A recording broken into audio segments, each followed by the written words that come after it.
El siguiente programa contiene imágenes de operaciones militares. Algunas imágenes pueden herir la sensibilidad del espectador. Hoy, en Misterios de la Historia Militar, una foto de un submarino estadounidense condenado. ¿Fue hundido por un torpedo enemigo o por uno propio?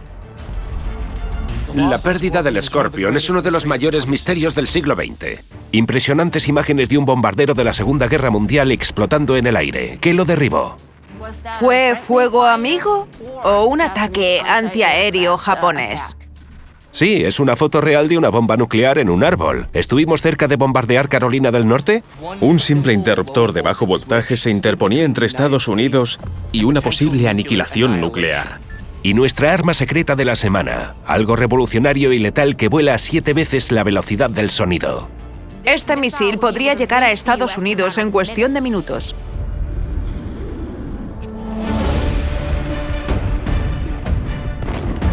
En la historia de la guerra moderna hay vídeos, Abracadabra. fotos, Siento calor. grabaciones y documentos que despiertan preguntas. Todo lo relacionado con esta historia es un gran misterio. ¡Francotirador! Este vídeo en particular ha creado mucha controversia. ¿Qué está pasando en realidad? Hay muy poca información. Nunca se ha intentado algo así.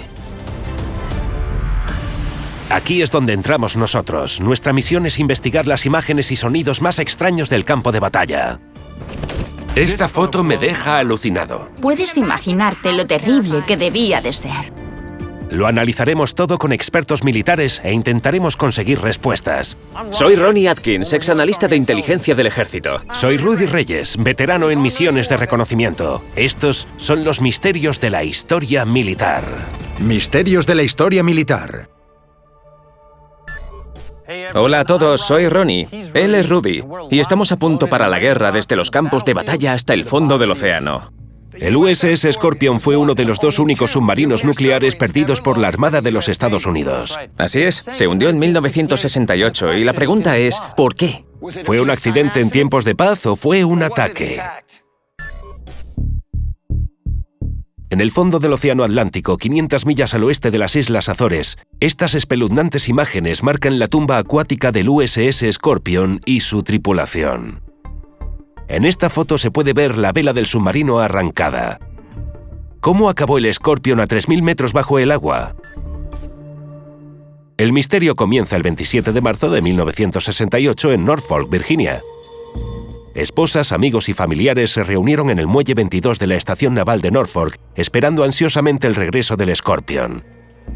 Pero el muelle 22 permanecería vacío ese día, ya que el USS Scorpion nunca volvió a casa. Nadie sabía realmente por qué. La Marina no sabía por qué. Inicialmente no se dio una versión definitiva a las familias. Al final la gente se dio cuenta de que había un gran problema. Los submarinos son extremadamente fiables. Cuando un submarinista dice que estará en un lugar en un momento, o está muerto o estará allí. Desde nuestra sesión informativa de ayer, las labores de búsqueda se han ampliado considerablemente. 9 días después de que el Scorpion no apareciera, la Marina de los Estados Unidos declaró que al submarino y sus 99 tripulantes se los daba por perdidos. Comenzaron una búsqueda masiva. Pero no fue hasta octubre que localizaron al Scorpion en el fondo del océano.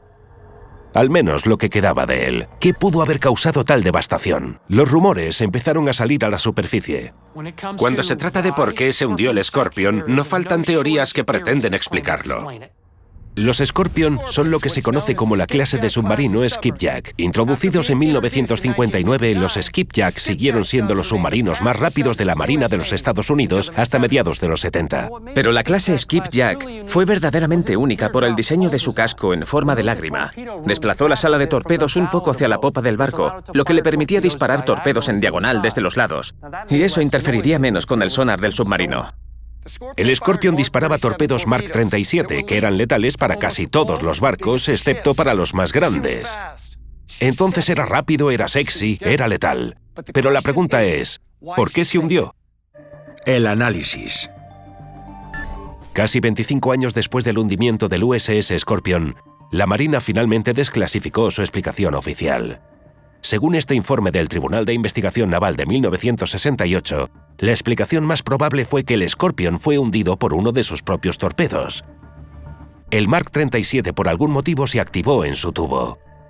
Incapaces de pararlo, la tripulación lo disparó, pero el torpedo armado buscó el objetivo más cercano y lo destruyó. Y ese fue el Scorpion. Una teoría interesante, pero el excomandante de submarinos David Marquet no se la cree. Creo que esto es extremadamente improbable. El Scorpion, si supiera que el torpedo iba a por él, podía sumergirse y tenía velocidad. Tenía varias formas de intentar evadir su propio torpedo. En segundo lugar, los torpedos están diseñados para no hacer esto. Y las ojivas no se arman hasta que el torpedo está lo suficientemente lejos del submarino. Si la teoría de los torpedos no cuela, ¿qué pasó realmente? ¿Podrían haber estado los soviéticos detrás? De camino a casa, el Scorpion recibió órdenes clasificadas de cambiar de rumbo. ¿Por qué? Una flotilla de buques de guerra soviéticos patrullaba las Islas Canarias y la Armada quería vigilarla. El escritor y exingeniero de submarinos Kenneth Sewell cree que todo eso fue una trampa para hundir un submarino estadounidense. Los soviéticos sabían que investigaríamos, sabían que enviaríamos un submarino. Pocos meses antes, John Walker, un suboficial naval estadounidense convertido en espía, proporcionó a los soviéticos unos códigos secretos para interceptar mensajes navales, como el que hizo que el Scorpion fuera hacia las Islas Canarias. Recibían códigos de manos del espía y, por primera vez en su historia, tenían la capacidad de rastrear y saber cuándo ese submarino estaría allí. No tengo ninguna duda de que la Armada soviética atacó y hundió el USS Scorpion. El historiador Martin K. Morgan cuestiona la idea de un torpedo ruso y sugiere que el destino del Scorpion pudo ser algo mucho más simple. Creo que la realidad es que el barco se perdió por razones mucho más mundanas, como por un incendio a bordo que no pudieron apagar, cortando la electricidad y luego simplemente se hundió a demasiada profundidad como para salvarse. Morgan señala las fotografías de la sección de proa sin aplastar del Scorpion para respaldar su teoría. Si hubiera habido una explosión a bordo del submarino, los restos no habrían quedado así. Lo que veríamos serían restos abiertos y desgarrados, que no es lo que vemos en el lugar del naufragio. La fotografía del lugar del naufragio indica algo un poco menos dramático que una explosión. Parece que la mejor explicación, la más apropiada, es aquella en la que hubo un efecto mariposa de problemas dentro del submarino, que empezó con un pequeño incendio que luego se hizo más grande hasta acabar cortando la electricidad. Cuando el submarino perdió potencia, perdió la capacidad de bombear el agua que hubiera entrado en el casco como resultado de una fuga. Eso lo arrastró hacia el fondo y el resultado fue la pérdida del submarino. Pero si fue un incendio, ¿por qué la Marina publicaría una historia sobre un torpedo perdido en lugar de una que involucrara fallos mecánicos básicos? El capitán Marquet dice que puede estar relacionado con otro submarino perdido. Hemos operado submarinos nucleares desde los años 50, con un historial de seguridad increíble. El Thresher y el Scorpion son dos puntos negros en el historial. El Thresher fue otro submarino estadounidense que se hundió apenas 5 años antes que el Scorpion. Durante las pruebas de inmersión profunda cerca de Cape Cod, una fuga provocó un cortocircuito, anulando su capacidad para salir a la superficie. El Thresher y sus 129 hombres nunca volvieron a casa. Muchos sugieren que la historia de los torpedos era mejor que revelar un posible problema recurrente que la Marina de los Estados Unidos pudo haber tenido con el mantenimiento de sus submarinos. Estábamos en el apogeo de la Guerra Fría. Por Dios, estábamos en 1968. Estaban sucediendo muchas cosas. La Armada tuvo que silenciar la pérdida de este submarino, y eso no se debió más que a preocupaciones de seguridad operativa. Porque si admitía que lo había perdido, existía la posibilidad de que la Unión Soviética acudiera al lugar del accidente casi de inmediato para tratar de recoger los restos. El parte. Hasta hoy, el pecio, el USS Scorpion, sigue enterrado. Y la Marina continúa rechazando todas las solicitudes de reabrir el caso, lo que no ha hecho más que aumentar el misterio y prolongar la angustia de las familias que cuestionan la versión oficial. Uno de los lugares más peligrosos durante la Segunda Guerra Mundial era estar en un bombardero durante una incursión diurna. Y cuando explotó el bombardero de la Segunda Guerra Mundial de nuestro siguiente vídeo, la gente se preguntaba qué provocó que un bombardero de la Segunda Guerra Mundial explotara en el aire. El 4 de mayo de 1945 estaba cerca el final de la Segunda Guerra Mundial, pero los combates eran más intensos que nunca. En los cielos de Palau, en el Pacífico, 22 B-24 Liberators bombardearon instalaciones militares japonesas. Un equipo de filmación los acompañó y esto es lo que grabaron. Las cámaras de la Fuerza Aérea siguen a nuestros aviones a través del cielo nublado a medida que se acercan al objetivo. Aquí se ve un B-24 apodado The Brief por la tripulación. Todo estaba yendo de acuerdo al plan y entonces su misión se vio interrumpida. Dios mío, duele verlo. Sabes que hay una tripulación a bordo de este avión que está cayendo irremediablemente hacia la muerte. Con un ala completamente destrozada, el avión cae en picado hacia el suelo. Nuestra guerra en las islas del Pacífico no es barata. 10 miembros de la tripulación perdieron la vida. Y el único superviviente fue capturado y ejecutado por los japoneses 20 días después. El vídeo, sin embargo, es una infamia. Se lanzó como un noticiario y se proyectó en cines de todo Estados Unidos. Fijaos, el avión explotó en llamas cuando el ala izquierda se desprendió. Pero no está claro exactamente qué causó la explosión inicial. Es extraño que el avión explotara justo cuando la cámara lo enfocaba. ¿De verdad los japoneses derribaron el avión? ¿Fue algún tipo de accidente o todo este incidente fue un montaje? Bueno, para entender qué pasó con este avión, lo mejor es entrar en él. El B-24 supuso una verdadera revolución desde el principio. Pues sí, Rudy, lo fue. Este bombardero fue crucial para conquistar el Pacífico, porque podía despegar y aterrizar en pequeñas islas gracias al diseño de sus alas. Sus alas largas y estrechas conseguían la sustentación adicional que necesitaba en pistas cortas. Pero recuerda, no era invulnerable. Entonces, ¿qué pudo haber causado una explosión tan terrible? El análisis.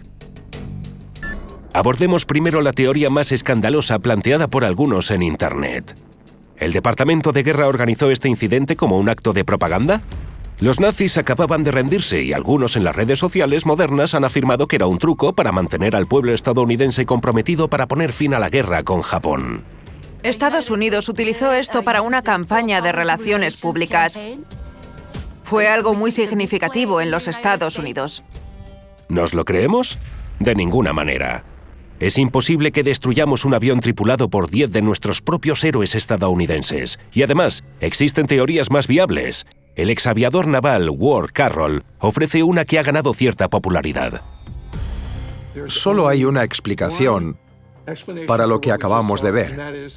Y es una bomba de otro avión estadounidense que volaba más alto. No es tan improbable. Fijaos aquí, justo detrás del B-24. Podéis ver bombas cayendo desde arriba. Creo que por la forma en que el ala colapsa y surge el destello en la parte superior del ala, este B-24 fue alcanzado por una bomba de otro estadounidense.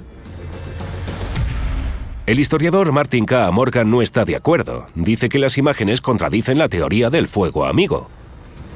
Cuando ves las imágenes, puedes entender lo que llevó a la gente a creer que una bomba de otro B-24 causara el incidente capturado por la cámara. Pero si eso fuera lo que sucedió, veríamos esa bomba moviéndose muy lentamente por el aire antes de golpear al Brief y causar la explosión. Y no vemos eso. Entonces, si no fue un montaje ni fuego amigo, ¿qué fue? Fue el fuego antiaéreo japonés en tierra lo que derribó a este avión. El B-24 era particularmente vulnerable debido al ala.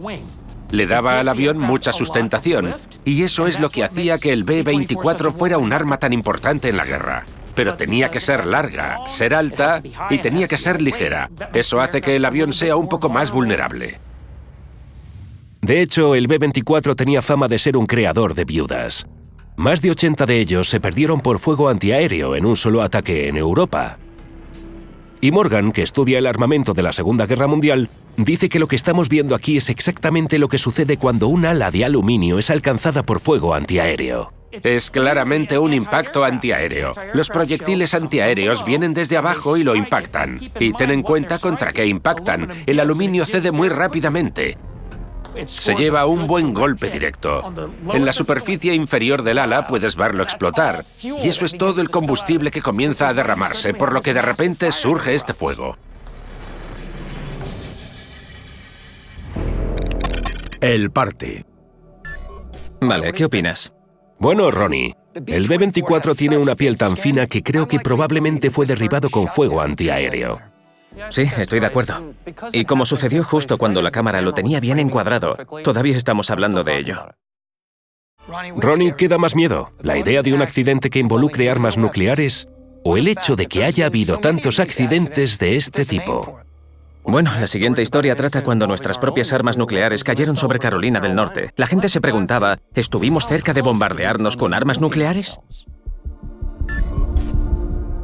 1961, Goldsboro, Carolina del Norte. Aquí tenéis una foto aterradora. Es una bomba nuclear atrapada en un árbol. Podemos ver que la bomba está enredada en su propio paracaídas. ¿Cómo sucedió este casi desastre? Escuchad. Justo antes de la medianoche del 24 de enero, las paredes del dormitorio de Billy Reeve, de 17 años, comenzaron a brillar en rojo. Sí, escuché un ruido terrible y me levanté.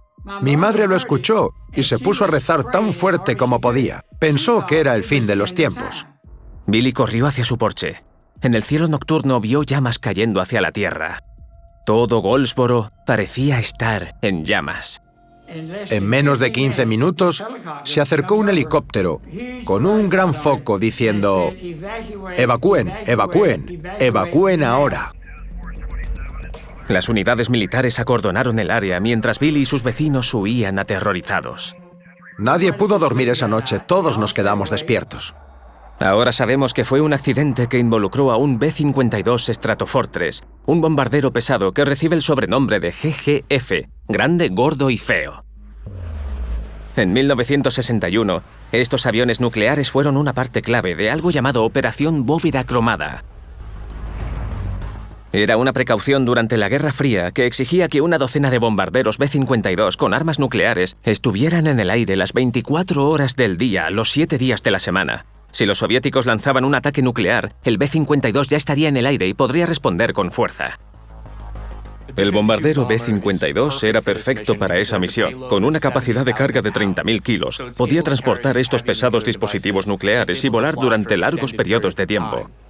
Esa noche, sobre Carolina del Norte, el bombardero B-52 perdió más de 20.000 litros de combustible en solo 3 minutos y empezó a caer. El avión empezó a desmontarse. El combustible que se escapaba destrozó el avión desde el interior. 8 hombres despegaron. Solo 5 sobrevivieron. 3 fallecieron. Eso de por sí ya era bastante malo, pero se liberó la carga del avión, un par de bombas termonucleares de 3,8 megatones. El término para referirse a una bomba nuclear que se cae accidentalmente o se pierde es flecha rota y es aterrador. Esta es un arma varios cientos de veces más poderosa que la bomba de Hiroshima. Tal vez unas 200 veces más poderosa, destinada a destruir áreas metropolitanas enteras o búnkeres subterráneos. Si una de estas bombas detonara, causaría una destrucción completa. Básicamente, evaporaría cualquier cosa dentro de un radio de 15 kilómetros. Una bomba aterrizó en paracaídas. La otra se encontró entre los restos del avión. La Fuerza Aérea dijo que esa noche en Goldsboro nadie estuvo en peligro real. Pero ¿cuál es la verdad? Queremos recordaros que esto era la Guerra Fría. Así es, Ronnie. JFK estaba en un duelo con Khrushchev, por lo que el gobierno no quería que los soviéticos supieran que una de nuestras armas nucleares había quedado colgada de un árbol. Pero ahora, después de más de 50 años, estos documentos gubernamentales han sido desclasificados. Exponen 3 versiones de los hechos y nuestros expertos están aquí para descubrir la verdad en alguno de ellos. El análisis. Inicialmente, la Fuerza Aérea dijo que recuperaron ambas bombas, pero era mentira. Durante un periodo de 2 semanas, Billy Reeves, de 17 años, siguió visitando el lugar del accidente para observar la excavación militar. Trajeron maquinaria pesada y pequeños jeeps patrullando. La Fuerza Aérea no quería que nadie supiera lo que estaba pasando. La Fuerza Aérea estaba buscando la segunda bomba, que no tenía paracaídas y resultaba difícil de encontrar en la tierra pantanosa. Esto es lo que vi. El nivel freático había aumentado tanto donde estaban que tuvieron que utilizar bombas muy grandes y bombear agua constantemente mientras trataban de recuperarla. Después de 5 días y 5 noches de excavación, encontraron parte de la bomba, pero el resto, que contenía uranio radiactivo, estaba tan bajo tierra que la Fuerza Aérea decidió que no valía la pena intentar recuperarla. Llegaron a la conclusión de que si el gobierno no podía llegar a ella, probablemente nadie podría. Entonces, tal vez esa bomba, que aún está enterrada, no sea peligrosa, pero ¿estuvieron cerca de explotar cuando cayeron? El hecho de que ninguna de las bombas detonase es un testimonio de que las cajas de seguridad funcionan correctamente. Según la Fuerza Aérea, Para armar la bomba, un miembro de la tripulación en la cabina tenía que accionar un interruptor. Y luego alguien debía tirar de un cordón de la bomba que iniciaba la secuencia de armado. Ninguna de esas cosas sucedió. Pero según otro documento desclasificado, la bomba igualmente casi estaba armada. El avión estaba cayendo. Las mismas fuerzas que destrozaron el avión en el aire también tiraron de un cordón de la cabina, que era el mecanismo de lanzamiento de la bomba. Así que fue como si un miembro de la tripulación la hubiera lanzado sobre un objetivo. Cuando caía sobre Carolina del Norte, esa bomba se empezó a activar. Hubo 2 dispositivos nucleares que salieron disparados del avión mientras este era destrozado por las fuerzas G, y uno de ellos desplegó el paracaídas, lo que podría llevarte a pensar, ¡oh, qué bien! El paracaídas se abre y aterrizará de forma segura. Pero en realidad ese es el primer paso para el procedimiento de armado. A medida que descendía, su electrónica iba comprobando todos los pasos que debía seguir, incluida la apertura de un paracaídas, comprobando la altura y asegurándose de que hubiera transcurrido suficiente tiempo. Y finalmente llegó a la penúltima verificación, que era, ¿está la bomba armada para detonar? Cuando la bomba cayó al suelo, intentó dispararse, pero no detonó. Eso es porque en la cabina nadie presionó un interruptor para armar la bomba. Fue el único mecanismo de seguridad que no falló. Un simple interruptor de bajo voltaje se interponía entre Estados Unidos y una posible aniquilación nuclear. Pero aquí está la cuestión. Ese mismo interruptor había fallado muchas veces antes. En más de 30 incidentes, las tripulaciones no tocaron el interruptor, pero las bombas se armaban debido a un problema del cableado. Los ingenieros ya habían planeado reemplazar el interruptor antes del accidente de Goldsboro. En muchos casos, el interruptor se había encendido espontáneamente.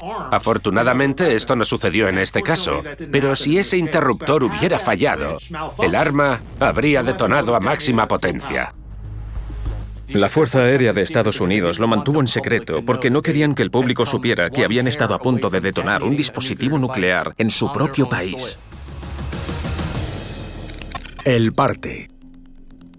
A punto. Pero pese a ese peligro, la operación Bóveda Cromada continuó. El programa no se cerró hasta el accidente nuclear de 1968 en Groenlandia con 4 bombas de hidrógeno involucradas. Pero ese es un misterio para otro día. La mayoría piensa que la guerra de Vietnam fue una guerra de guerrillas realizada en la selva, a nivel del suelo. Pero los norvietnamitas también utilizaron tácticas de guerrilla en el aire. Y para ser sincero, nos estaban dando una paliza hasta que un piloto estadounidense cambió la situación. ¿Cuál era su plan y cómo lo llevó a cabo? ¿Cómo cambió la situación un piloto estadounidense? Estáis viendo una foto del coronel Robin Olds, tomada el día de su misión más atrevida y brillante. El 2 de enero de 1967, un escuadrón de MiG-21 de última generación, las joyas de la corona de la Fuerza Aérea de Vietnam del Norte, ascendió hacia una espesa capa de nubes sobre la base aérea de Phuc Yen. Su objetivo, un grupo de bombarderos estadounidenses F-105 que habían detectado. Preston Stewart es un exteniente del ejército y presentador de un podcast. Dice que las características de los 2 aviones son clave en esta historia. Los MiG eran más rápidos y maniobrables. Se usaban para situaciones de emboscada. Los MiG se daban un festín con los bombarderos estadounidenses todos los días. En ese momento, la Fuerza Aérea de Estados Unidos en Vietnam estaba siendo destruida y los bombarderos F-105 iban cargados con bombas pesadas, por lo que no podían superar al MiG-21 en los cielos. Eran muy vulnerables frente a ellos. De hecho, el F-105 era conocido como el trineo de plomo. Se suponía que iban protegidos por el ágil caza F-4, pero esos aviones carecían de capacidad de interferencia de radar, lo que los dejaba indefensos ante el fuego terrestre enemigo. No podían pasar mucho tiempo sobrevolando. Se trataba de sortear esas amenazas. Pero ese día fue distinto. Cuando los pilotos norvietnamitas salieron de las nubes esperando encontrar un blanco fácil, recibieron impactos enemigos. Uno por uno fueron destruidos. En solo 12 minutos, la mitad de la fuerza de combate de Vietnam del Norte quedó completamente destruida, todo ello sin una sola baja estadounidense. Otro desafío para Estados Unidos era que estábamos luchando con un brazo atado. Nuestro reglamento no permitía a los pilotos bombardear las pistas de aterrizaje de Vietnam del Norte. Suena loco, pero aquí está la cuestión. Asesores chinos y soviéticos estaban trabajando en esas pistas de aterrizaje y había altos mandos en Washington preocupados por golpear a esos comunistas y aumentar aún más las tensiones. Esas pistas nos estaban vedadas, tío. Entonces, ¿cómo logramos remontar? Escuchemos a nuestros expertos. El análisis. El arma utilizada para acabar con el poder aéreo de Vietnam fue simplemente el cerebro y las agallas del coronel Robin Olds. Robin Olds parecía sacado de una película de acción. Se graduó en West Point en 1943, fue directo a la Segunda Guerra Mundial y se convirtió en una leyenda, derribando al menos 10 aviones. Olds desarrolló un atrevido plan llamado Operación Bolo. Los estadounidenses disfrazaron sus F-4 Phantom como 105, atrayendo al enemigo ansioso y confiado a una emboscada. Tenemos MiG justo debajo de nosotros, justo debajo. El plan del comandante Olds era volar a la misma altitud que en un bombardeo. Incluso usaron los mismos distintivos de llamada y tendrían la misma frecuencia de radio que en un bombardeo. Recordemos que el F-4 es un avión de combate brutal, pero tiene un talón de Aquiles, su incapacidad para evadir misiles tierra-aire. Olds convenció al ejército para que instalara algunos bloqueadores de radar utilizados por los F-105 para frustrar los misiles disparados contra los F-4. Esto no solo hizo que los F-4 fueran menos vulnerables a los misiles tierra-aire, sino que la firma electrónica emitida por los bloqueadores haría que los F-4 parecieran 105 para los vietnamitas del norte. Ahora la pregunta es, en un combate aéreo directo, ¿cómo se compara el F-4 con un MiG? Los F-4 eran mucho más parecidos a los MiG-21. Y en una pelea en igualdad de condiciones, si eso es posible, el F-4 tenía muchas posibilidades de derrotar a los MiG. El F-4 tiene una gran ventaja: la potencia de fuego. El MiG-21 tiene un cañón de 23 milímetros, mientras que los F-4 tienen 8 misiles, el misil Sidewinder y el misil Sparrow. Tener esos 8 misiles aire-aire le daba al F-4 Phantom ventaja sobre el MiG-21 en altitudes más bajas. Cuando eso sucedió, el combate aéreo se convirtió en una gran victoria. Cuando empezó ese ataque, las cosas cambiaron. En menos de 15 minutos fueron capaces de destruir 7 MiG enemigos. La Fuerza Aérea Vietnamita dijo que había sido el peor día para su Fuerza Aérea. El parte. Pues un gran aplauso para el coronel Olds por idear la Operación Bolo. Fue un ingenioso plan que se aprovechó de la previsibilidad de los pilotos vietnamitas. Así es. El engaño funciona mejor cuando tu enemigo se vuelve un poco vago. Y la moraleja es que, cuando aproveches las debilidades de tu enemigo, cuidado con no revelar las tuyas. Nuestra siguiente historia involucra pruebas nucleares secretas en suelo estadounidense, espías y, en el centro de todo, un célebre soldado que extrañamente desapareció en medio del desierto. Tiene todas las características de un thriller de Hitchcock. Hay mucho que desentrañar mientras intentamos responder ¿qué hay detrás de la desaparición del teniente Paul Whipkey? A principios de los años 50, en el desierto de Nevada, los marines estadounidenses se atrincheraban mientras explotaba una bomba nuclear. Luego se acercaron a la nube en forma de hongo. Aquí podemos ver la explosión. Estaban protegidos de la explosión, pero luego salieron y se acercaron a ella. Podemos ver la formación del hongo radioactivo. Estas tropas, que llegarían a ser conocidas como veteranos atómicos, eran parte de un programa gubernamental. Se trataba de una serie de ejercicios destinados a comprender, en un campo de batalla, qué efecto tendría la exposición a la radiación en los soldados. Pero el 10 de julio de 1958, 9 meses después de otra explosión, uno de estos soldados desapareció. El teniente del ejército Paul Byron Whipkey, de 26 años, se alejó de su base de operaciones Fort Ord en California y nunca volvió. Unas semanas más tarde, el coche de Paul fue localizado en el Valle de la Muerte, a unos 250 kilómetros de donde fue visto por última vez, comprando gasolina en el desierto de Mojave. Apenas unos meses antes, Paul le dijo a su hermano Carl que iba a cumplir una misión y que iba a hacerse un nombre, pero en lugar de eso, desapareció. Y solo un día después lo declararon desertor. Cuando su hermano se enteró de que había desaparecido, llamó al cuartel y le dijeron: estamos ocupados recogiendo sus cosas. Y eso fue solo un día después de su desaparición. Es extraño recoger las pertenencias de alguien un día después de su desaparición. Si simplemente hubiera desertado, cualquiera pensaría que lo normal sería dejar un cierto margen de tiempo antes de eliminar todo rastro de su paso por allí. Apenas un mes después de su desaparición, el ejército llegó a la conclusión de que Whipkey era un desertor que no había soportado el estrés de su misión. Se había marchado, se había adentrado en el desierto y había muerto. Pero a quienes lo conocieron les resultaba difícil aceptar esas conclusiones. Paul Whipkey era un oficial modelo, sin problemas, sin conflictos. Es muy inusual que un soldado con un excelente historial y trayectoria en el ejército desaparezca y sea declarado desertor después de un solo día. Entonces, ¿qué pasó realmente con el teniente Whipkey? Esa es la pregunta que ha mantenido en vilo a su familia durante décadas. A veces hay soldados que desaparecen, se ausentan del servicio sin permiso, es un delito grave. Pero lo que estamos tratando de descubrir es, ¿Whipkey se convirtió repentinamente en un desertor? ¿O hay una explicación más complicada y siniestra para lo que le sucedió? Veamos si nuestros expertos pueden resolver esto. El análisis.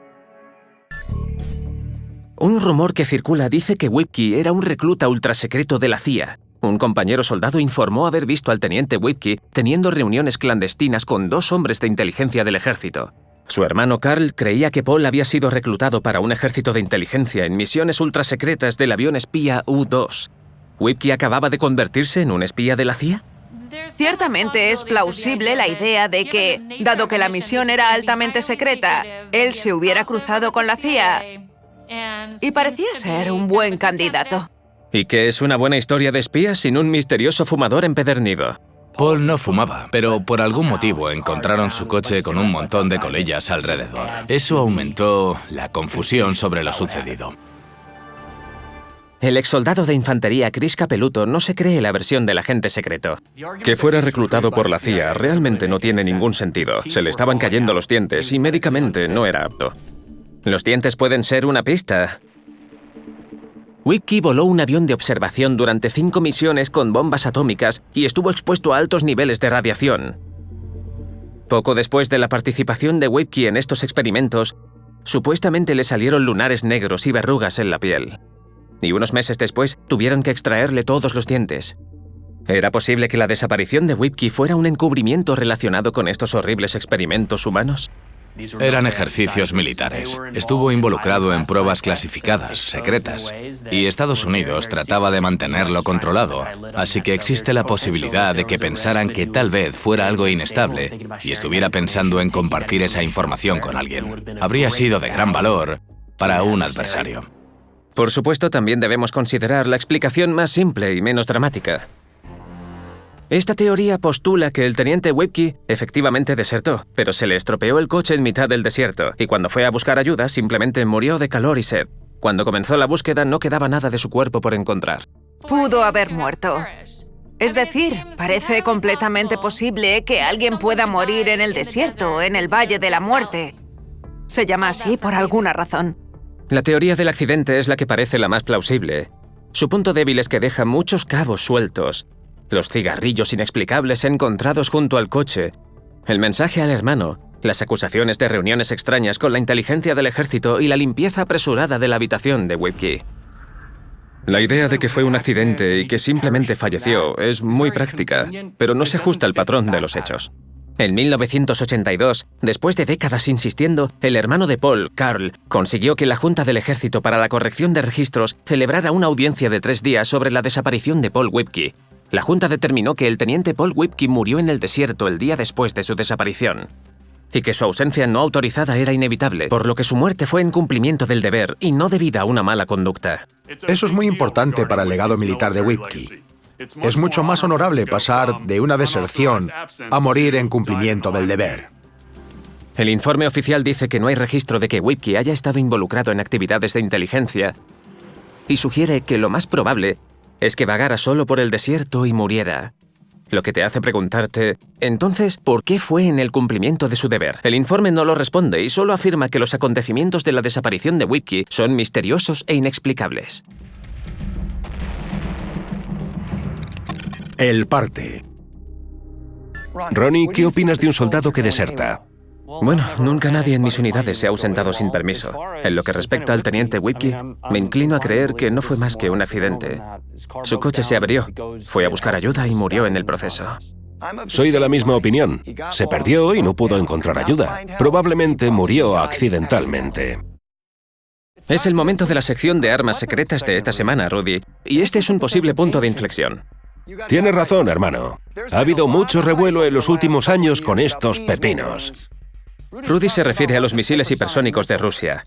Eran ultrasecretos hasta que se publicó este vídeo. Y nuestra pregunta es, ¿cómo de peligrosos son los misiles hipersónicos secretos? 6 de octubre de 2021, Mar de Barents. La flota del norte rusa está anclada allí, y ese día el lugar se transformó en la plataforma de lanzamiento de Putin para un arma que se convirtió en uno de los objetos más rápidos que jamás haya volado. La primera etapa de la explosión. Esa es la primera etapa del cohete, y luego se dispara el cono frontal, estabilizando los cohetes por el costado. Inmediatamente sube y luego se inclina, lo que lo coloca en su trayectoria hacia el objetivo. Este pequeño misil simplemente se dispara, gana velocidad y desaparece en el cielo en cuestión de segundos. Estáis viendo un misil hipersónico. Y escuchad esto, son tan rápidos que pueden destruir un edificio o un objeto sin necesidad de una ojiva adherida, basándose únicamente en la fuerza del impacto. La escritora e historiadora espacial Amy Title habla de por qué es preocupante. Si Rusia lanzara uno contra los Estados Unidos continentales, sería muy poco lo que podríamos hacer para reaccionar a tiempo. Este misil podría llegar a Estados Unidos en cuestión de minutos. Vale, ese es un supuesto aterrador. Bueno, le pedimos a nuestros expertos que nos explicaran con más detalle qué puede hacer ese artefacto. El análisis. Para empezar, les pedimos que contextualizaran cómo de rápidos son estos bichos. La diferencia entre supersónico e hipersónico es la velocidad. Algo que va a la velocidad del sonido es Mach 1, y eso son aproximadamente 1.200 kilómetros por hora. Algo que va a Mach 5 o más, que es más de 5 veces la velocidad del sonido, se vuelve hipersónico. Vale, os lo hemos advertido, pero es que aún da más miedo. Estos misiles van a Mach 7, es decir, más de 7 veces la velocidad del sonido. Esos son 8.000 kilómetros por hora. Joe Papalardo, periodista de Popular Mechanics, dice que por eso Rusia publicó el vídeo. Mediante ese vídeo, el Estado ruso está enviando un mensaje. Y el mensaje es bastante claro. Están diciendo que el mundo es pequeño y que pueden alcanzar objetivos que están muy lejos como si estuvieran cerca. Así que no hay que meterse con ellos. No es necesario saber nada sobre armas para entenderlo. Y si eso no te hace sudar, que sepas que China probó su propio misil hipersónico en 2021. ¿Por qué esta carrera? Porque estas armas pueden esquivar nuestras actuales defensas antimisiles, literalmente. Pueden zigzaguear, lo que nos hace casi imposible interceptarlos. Y pueden volar lo suficientemente bajo como para evitar ser detectados. Nadie sabe cómo defenderse de ellos. Pero Estados Unidos no se va a quedar al margen cuando se trata de nueva tecnología militar. De hecho, Estados Unidos ha probado con éxito 2 misiles hipersónicos Lockheed Martin en medio de crecientes preocupaciones sobre una nueva carrera armamentística. La pelea por ver quién la tiene más grande es extremadamente fuerte en los círculos militares. Si se inyecta mucho dinero en un programa en China, Estados Unidos o Rusia, los otros actores también lo harán porque no quieren quedarse atrás. El parte. Es difícil entender la velocidad de estas cosas. Realmente es otro nivel. Y nadie tiene respuestas sobre cómo derribarlos. Estaremos atentos. Gracias por acompañarnos. Hasta la próxima. Mantén seca la pólvora. Y mantente alerta. Hasta la próxima.